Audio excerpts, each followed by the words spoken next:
Bom, eu quero conversar com você sobre um assunto muito sensível. Aliás, tabu para muita gente. Eu quero falar sobre sexo, mormente sexo no casamento. Eu sei que este assunto é um assunto distorcido por muitos, exagerado por outros, evitado por tantos, mas a Bíblia trata do assunto. E eu quero conversar com você abertamente, sem qualquer constrangimento sobre o tema. Porque entendemos que o tema é tratado pelo próprio Deus. Deus criou o homem, Deus criou a mulher. Deus criou o ser humano com desejos legítimos, o desejo sexual, por exemplo. E este desejo não pode ser sublimado, nem desvirtuado, mas pode ser satisfeito dentro do plano estabelecido pelo próprio Deus. Então, se você puder, pega a sua Bíblia, abra sua Bíblia comigo em 1 Coríntios capítulo 7, e nós vamos conversar francamente, abertamente com você à luz desse texto. Então, me permita começar com o verso 1, que diz assim: Quanto ao que me escrevestes, é bom que o homem não toque em mulher, mas por causa da impureza, cada um tem a sua própria esposa e cada uma seu próprio marido. Paulo está mostrando de início aqui que não é pecado o homem optar pelo celibato, como não é pecado se o homem casar-se. O contexto aqui é que a perseguição estava atingindo a igreja, e Paulo diz que aquele que é solteiro, que administra a sua sexualidade a ponto de não viver abrasado, seria melhor que ele se abstivesse do casamento por causa das consequências de uma perseguição, de ter que fugir daqui para ali, para acolá. E ele mesmo, Paulo, lidou com isso. Todas as cidades por onde ele ia, ele era perseguido, ele era em muitos lugares preso, açoitado, e em havendo um casamento nessa conjuntura era muito mais complicado de lidar com essa realidade. Paulo está mostrando aqui que não é possível o celibato compulsório. Não é possível anular a sexualidade, sublimar a sexualidade, impor a alguém um celibato compulsório, tendo esta pessoa a sua sexualidade normal e tendo desejos, e é legítimo ter desejos. Paulo diz que é melhor casar. Ele diz, mas por causa da impureza, cada um tem a sua própria esposa e cada um o seu próprio marido. Paulo está estabelecendo aqui o que é casamento. É a relação de um marido com a esposa, de um homem com a mulher, de um masculino com o feminino. Esse é o projeto de Deus para o casamento e para a família. Quando chega no verso 3, então Paulo entra mais especificamente no assunto, quando ele diz assim: o marido conceda à esposa o que lhe é devido, e também semelhantemente a esposa a seu marido. É claro que o assunto aqui é sexo. Não podemos romantizar nem espiritualizar o texto. E é curioso que Paulo começa com o direito da mulher. O marido conceda à esposa o que lhe é devido. Ou seja, Deus garantiu à mulher direitos na relação conjugal e no prazer sexual.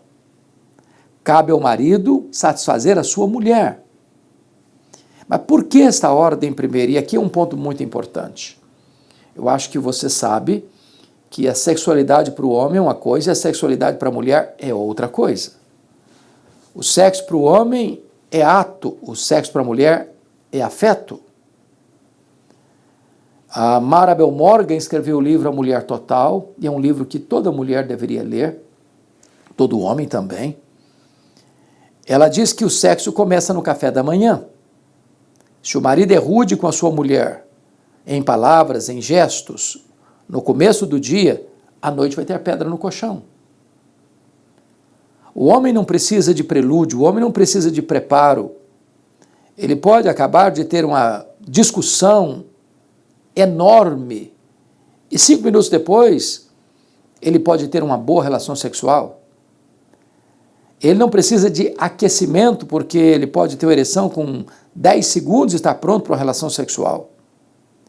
Se o homem não compreender a sexualidade feminina, ele vai querer ir direto ao ponto e a mulher não está preparada.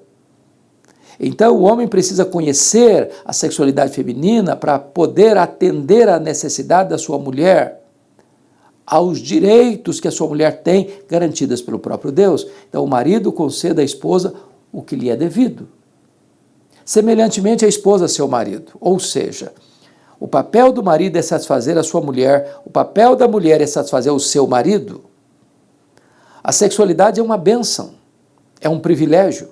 O sexo é santo, é puro, é bom, é deleitoso, é ordenança divina no casamento.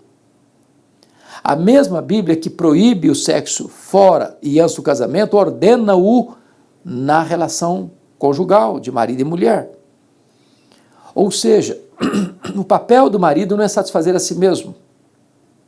O papel da mulher não é satisfazer a si mesma.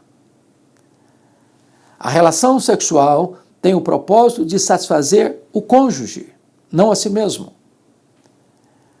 Os dois entram na relação, cada um buscando a realização do cônjuge. Não é uma gratificação egoísta, mas altruísta. O amor não é egocentralizado, o amor é outro centralizado. Quando nós vamos para o verso 4, Paulo vai avançar um pouco mais no entendimento dessa matéria. Quando ele diz assim, a mulher não tem poder sobre o seu próprio corpo, e sim o marido. E o marido não tem poder sobre o seu próprio corpo, e sim a mulher. O que Paulo está falando? O que Paulo está falando aqui é que você não pode usar o sexo como uma arma, porque a vítima pode ser você. Marido e mulher não podem chantagear um ao outro nesta área sexual. O marido não pode privar sua mulher da relação, como a mulher não pode privar o seu marido da relação. Não se pode usar isso como um jogo para alcançar um outro propósito. Cabe à mulher atender ao marido quando ele deseja, cabe ao marido atender a sua mulher quando ela deseja.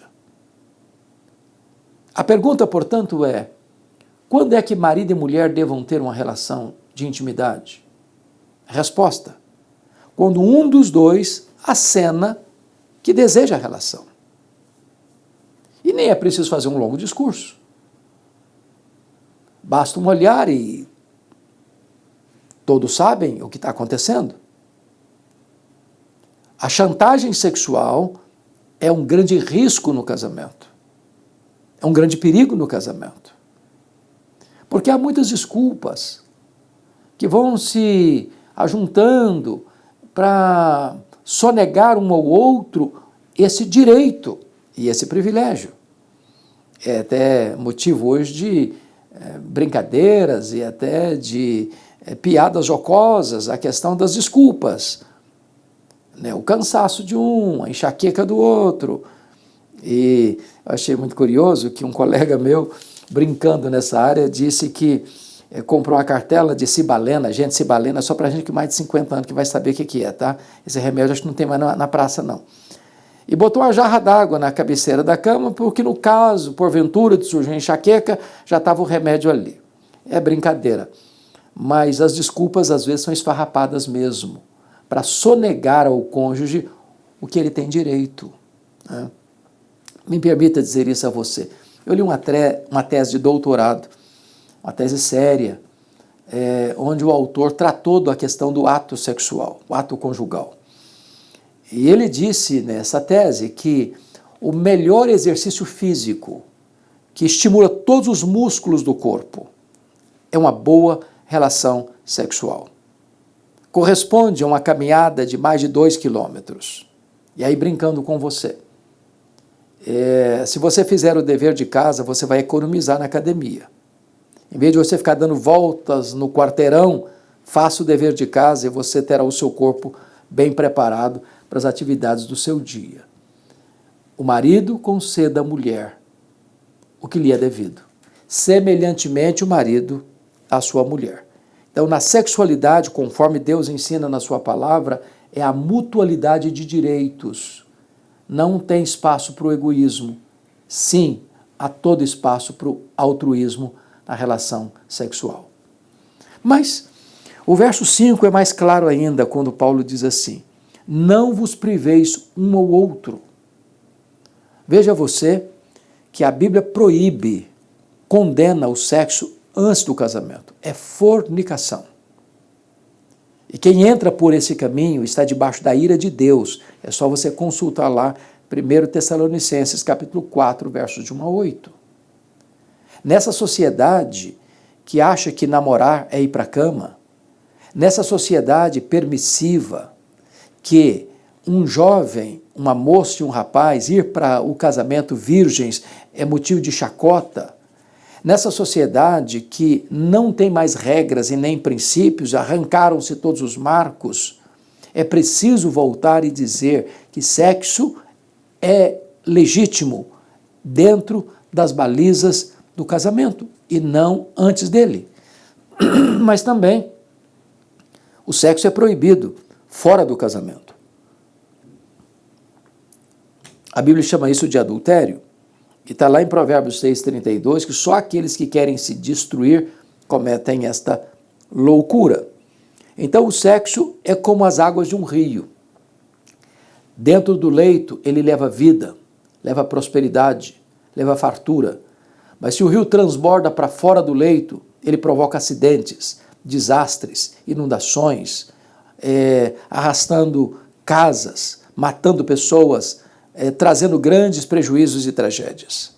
O sexo é uma bênção, mas dentro do projeto estabelecido por Deus. Fora desse projeto de Deus, ele traz culpa, ele traz angústia, ele traz pesar, ele traz sofrimento, ele traz desespero. Então, a ordem é: não vos priveis um ao outro. Então, entenda isso. O sexo antes do casamento é proibido, é pecado. O sexo fora do casamento é proibido, é pecado. Mas o sexo no casamento é ordenança divina. De tal maneira que ter sexo antes do casamento é pecado. Ter sexo fora do casamento é pecado. Mas não ter sexo no casamento também é pecado. É uma desobediência, é uma ordem estabelecida pelo próprio Deus. Não vos priveis um ao outro.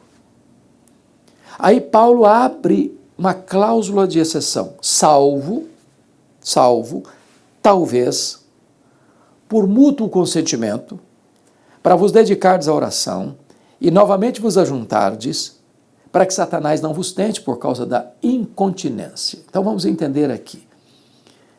A abstenção sexual entre marido e mulher precisa ser periódica, não por longo tempo e não por qualquer motivo, para dedicarem-se à oração. A oração. E a única vez que a Bíblia diz não ore muito tempo também não. E novamente vos ajuntardes. Por quê? Porque pode existir desculpas espirituais para sonegar um ao outro o direito e o privilégio da relação sexual. Me permita uma ilustração. Eu estava certa feita no meu gabinete pastoral e entrou um casal já dos seus 60 anos. E disseram assim: olha, nós viemos aqui porque queremos frequentar esta igreja. E eu disse: vocês são muito bem-vindos. E a senhora disse assim: bom, mas eu só preciso saber que nós temos 20 anos que não temos relação sexual. Entramos nesse acordo. E eu observando a fala deles, eu depois disso, olha, com todo respeito, na época eu era muito jovem, Eu disse, vocês têm idade para serem meus pais, mas vocês estão errados. Nem sempre quando marido e mulher estão de acordo, eles estão certos. Ananias e Safira também estavam de acordo, eles estavam errados. O que a Bíblia ensina é que a abstenção sexual precisa ser de fato consensual entre marido e mulher, por uma razão específica para dedicar a oração. E não é para ficar toda a vida também longe um do outro, sexualmente falando.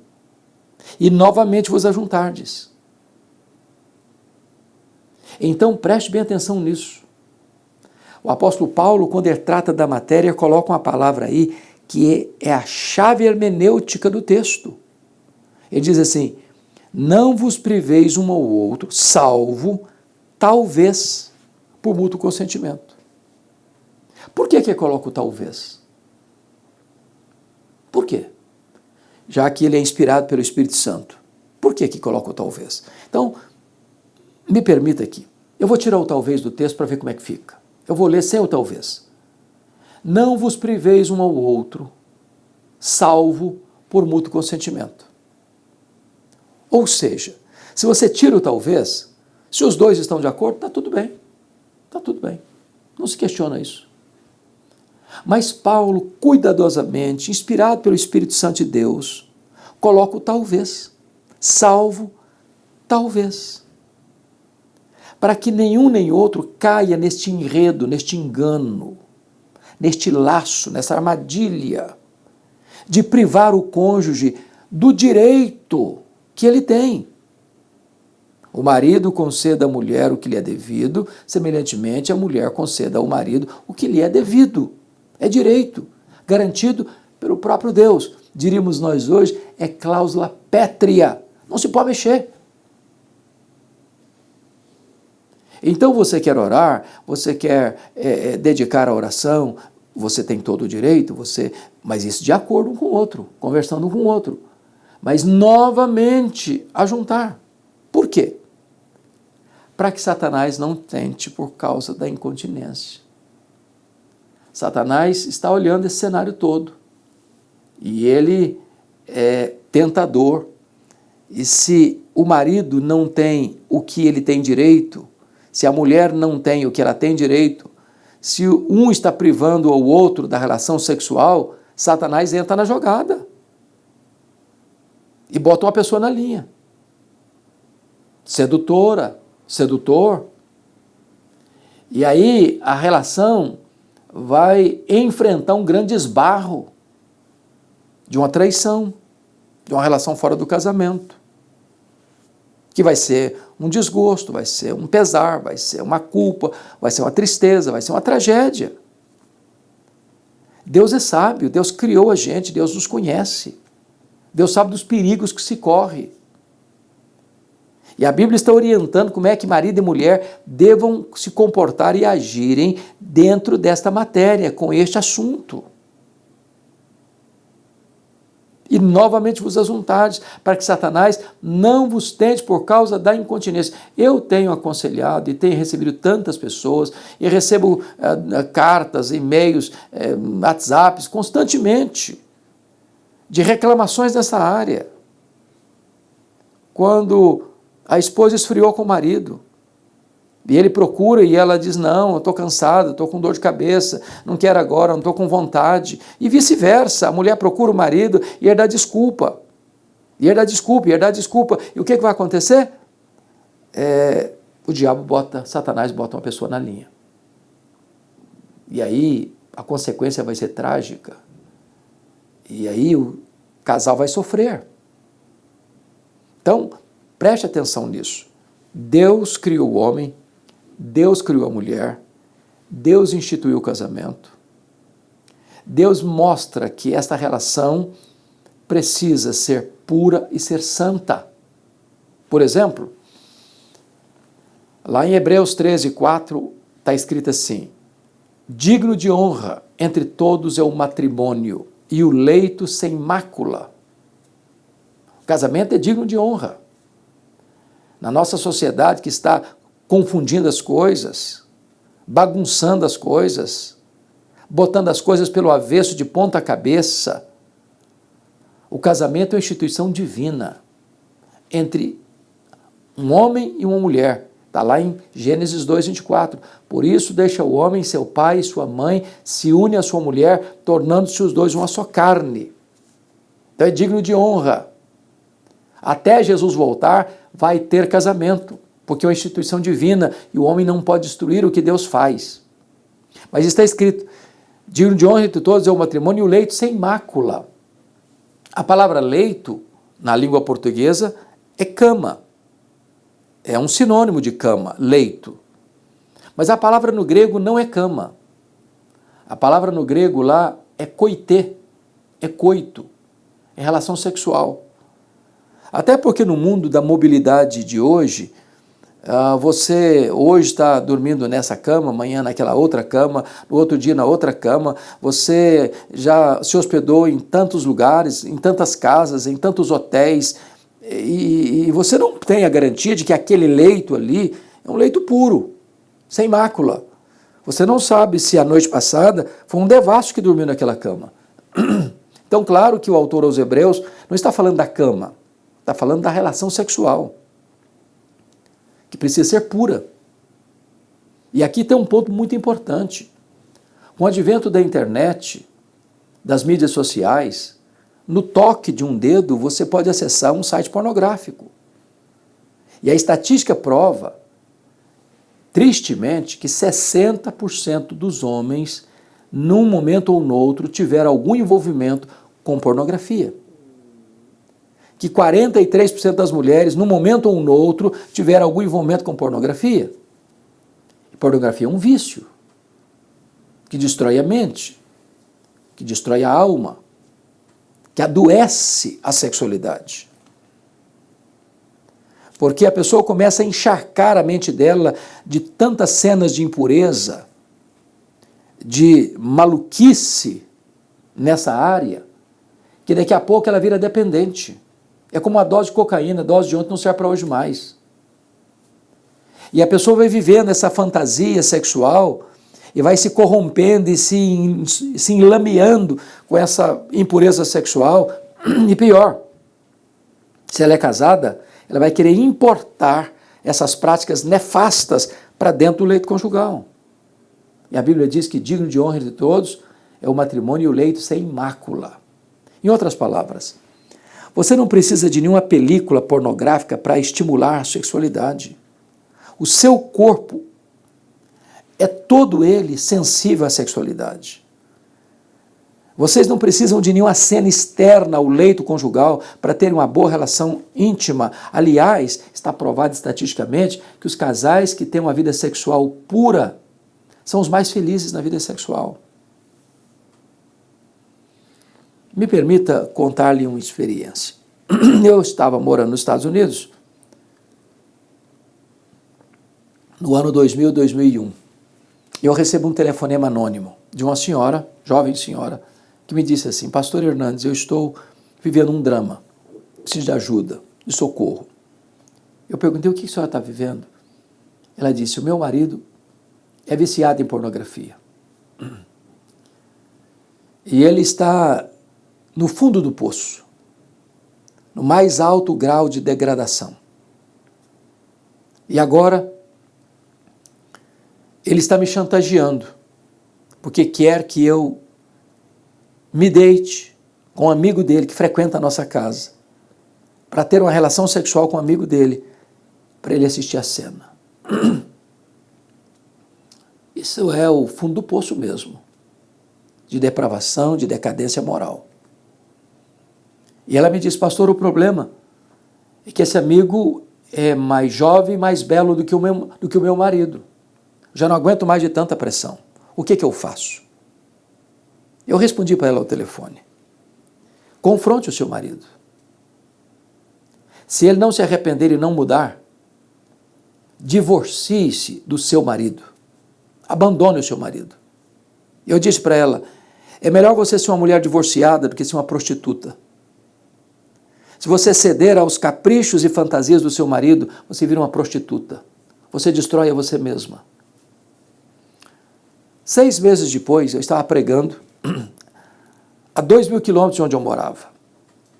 Eu estou à porta, cumprimentando as pessoas, e aproxima-se de mim, estende a mão para mim, uma jovem senhora, muito bonita, por sinal, e disse: pastor, eu sou a mulher que ligou para o senhor no dia tal, sobre aquele assunto tal. E eu perguntei: e aí, o que aconteceu? Ela me disse: eu confrontei meu marido. Louvado seja Deus. Ele se arrependeu. Ele mudou a conduta dele. E Deus salvou o nosso casamento. Hoje, você escuta na internet conselheiros que nem cristãos são, dizendo o seguinte: a pornografia traz muitos males a um solteiro e a um casado, a uma solteira e uma casada. Esse vício é pernicioso, ele é devastador, ele destrói a mente, ele adoece a relação conjugal.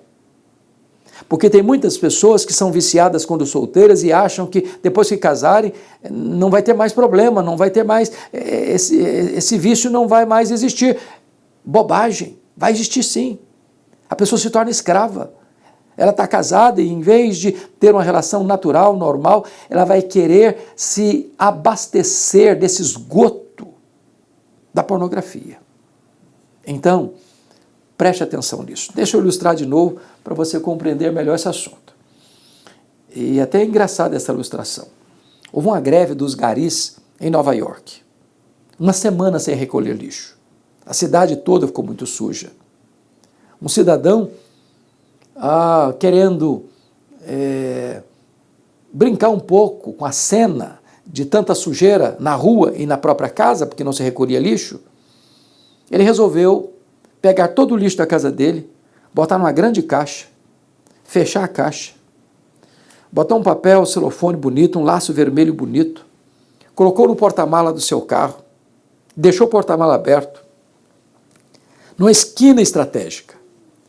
E as pessoas passavam, olhavam, paqueravam a caixa, mas ficavam com medo e iam embora. Outro passava, olhava, flertava com a caixa, mas ficava com medo e ia embora. Aí passou um espertalhão, olhou a caixa, tão convidativa, porta-mala aberto, olhou para um lado, olhou para o outro, não tinha ninguém olhando, observando, catou a caixa e saiu correndo para casa. Quando chegou em casa e abriu, era lixo. Era lixo. E lixo cheira mal. E lixo estraga o ambiente. É impossível conviver saudavelmente com o lixo. Tem muita gente levando lixo para casa. Tem muita gente colocando coisa imunda diante dos seus olhos. E isso destrói a vida, a mente, o casamento. Mas antes de eu terminar, eu gostaria de abordar um outro assunto aqui dentro da sexualidade, à luz da Bíblia, que não é tratado com frequência na literatura. E é da mais alta importância entender. Sabe por quê? Os casais não conversam sobre sexo. Eles convivem juntos, eles dormem na mesma cama, eles moram debaixo do mesmo teto. Marido e mulher têm relação ano após ano, década após década, mas eles não conversam sobre o assunto. Então, o assunto que eu quero tratar agora, para terminar a minha fala, é sobre frequência sexual. Cada pessoa tem uma frequência diferente. Cada pessoa é única no universo.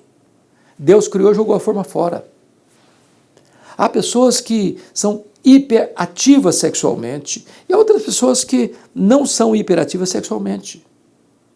Há algumas pessoas que querem ter sexo todo dia, inclusive domingos e feriados. Há outras que 2 vezes por semana já é o suficiente. Estão plenamente satisfeitas. Tem gente que sexo vai lá para o número 1 do topo da lista, para outros fica lá em 10º lugar. O problema é que essas pessoas se casam, uma casa, por exemplo, uma hiperativa sexualmente se casa com aqui para o sexo é bom, mas não é aquela Brastemp toda, e eles se casam e não conversam com o outro. E um quer de mais, o outro quer de menos. Então eu vou ilustrar para você entender. Um dia chegou no meu gabinete um casal que eu tinha feito o casamento. Já tinham 15 anos de casados, já estavam se separando. E os dois estavam muito estressados um com o outro. E vieram juntos. E o marido disse assim: pastor, eu estou me divorciando, e vim avisar o senhor que o senhor fez o nosso casamento. Estou me divorciando porque a minha mulher não gosta de sexo. E ela devolveu na mesma altura. E eu estou me divorciando porque o meu marido só pensa em sexo. Eu brinquei com os dois, falei: bom, pelo menos vocês estão se divorciando pelo mesmo motivo. Mas me permita conhecer um pouco melhor a história de vocês. O problema é que esse homem era hiperativo sexualmente, queria ter sexo todo dia. Ela se satisfazia muito bem com 2 relações por semana, mas não conversavam, não se conheciam. Qual a conclusão que ele estava chegando? Minha mulher não gosta de mim. Ela não se atrai mais por mim. Talvez ela tenha aí atração por outra pessoa, porque comigo não é, porque ela não me procura.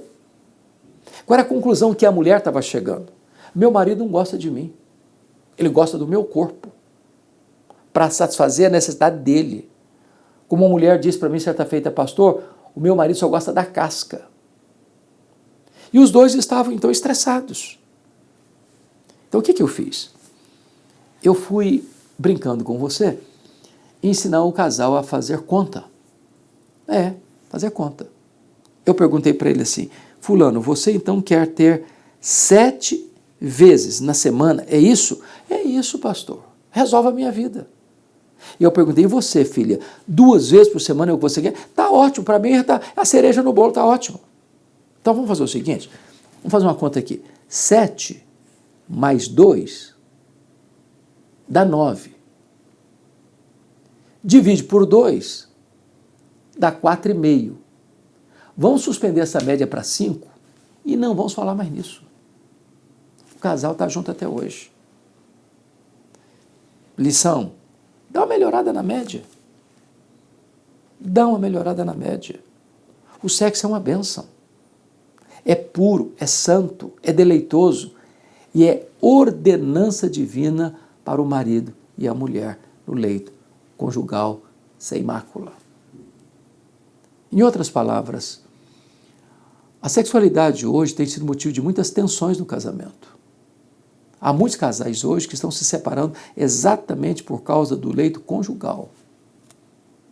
E a Bíblia, que é a palavra de Deus, ela nos ensina, ela nos instrui, porque Deus nos fez, Ele nos conhece, Ele sabe o que é melhor para nós. Ele tem princípios que, se observados e seguidos, vão nos trazer plenitude e alegria. Então, é preciso que você estude a Bíblia sobre esse assunto, leia um bom livro sobre esse assunto, converse sem tabus sobre este assunto, e dentro das balizas da palavra de Deus, você pode ser feliz, muito feliz. É preciso dizer aqui outra coisa, está me vindo à mente aqui agora, e é preciso tocar nesse assunto. É que muita gente defende a tese de que marido e mulher, entre 4 paredes, vale tudo. Vale tudo.